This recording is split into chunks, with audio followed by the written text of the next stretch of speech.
Hello, how are you doing? This is Teacher Martin, and I'm here to teach you Kikuyu language. Thank you for joining me. In this lesson, we will look into some words around cooking. And we have our first word, which is gushamura, or gutherukia. Gushamura or gutherukia. It means boil food. Gutherukia irio, boil food. Gutherukia irio. And the next word that we have for today is Kuruga. Kuruga basically means to cook. Kuruga irio, to cook food. Kuruga irio, to cook food. Kuruga. The next word we have today is konywa.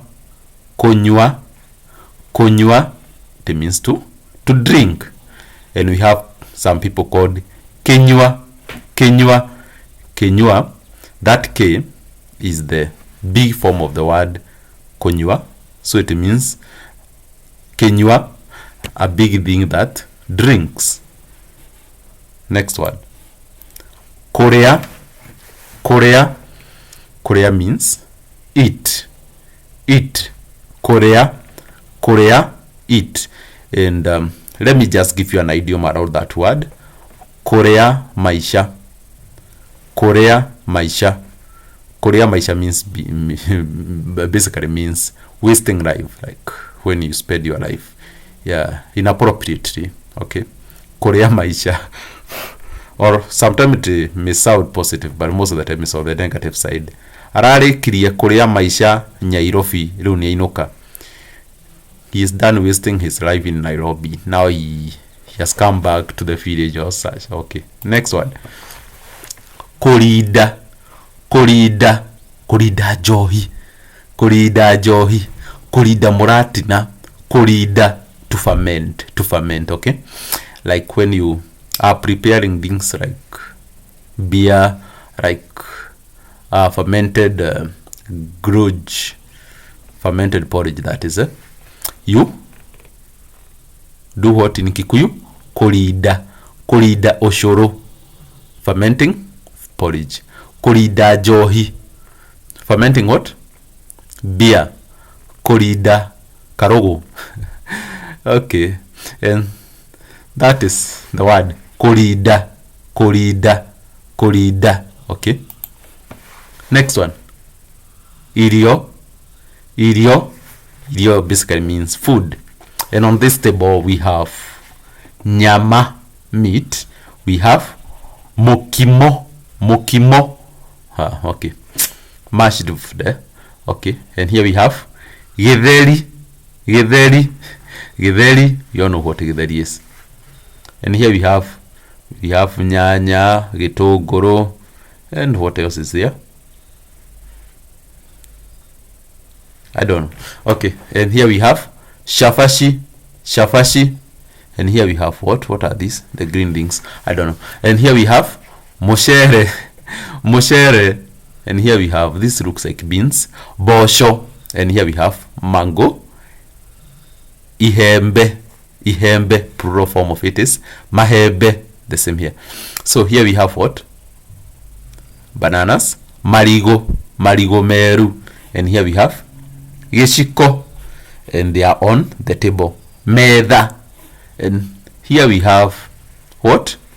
Soup. Dufu. Okay, so basically that is it on what we have there. So in the next one we have another word, gukaranga, to fry. Gukaranga, to fry. This person is frying. Okay, gukaranga. For example, we have fried groundnuts. In Kikuyu they are called jogo karanga. fried groundnuts. Here we can see this person is roasting meat. Roasting in Kikuyu, goshina. So when you are grilling or roasting meat, you say that derashina nyama. Nyama means meat. No, in mwaki fire, and this is firewood. Go okay, yeah. So goshina nyama, and then roasted meat is nyama shia jino. What if you want to say beef? Nyama shia ng'ombe. What about pork? Nyama shia ngũrũwe. What about chicken? Nyama ya ngũkũ. I don't know whether you can still say nyama shia ngũkũ. Somehow chicken is small, so in Kikuyu somehow it won't sound good. So it is nyama ya ngũkũ. Okay, but you can say nyama shia ng'ombe. That's a big thing. Nyama shia mbũri, still a big thing. Okay, nyama ya dhamaki is basically just dhamaki. Yeah, so that's the lesson for today. Thank you for listening. If you want to support this work, you can contact me on +254 317 877. You can get me on WhatsApp, or you can do a direct call, or write an email to martinkarali@gmail.com or @yadex.com, or visit my site where I post all other services that I do. My site name is ukwelicode.com. Feel free to reach me, and also to support this work, you can use the Lipa na M-Pesa 534 72 79. If this work bless you, feel free to bless, so that we can equip ourselves with better equipment that help us to learn the great Kikuyu language. So may God bless you, and may God do you good. Bye bye for now. I see you in the next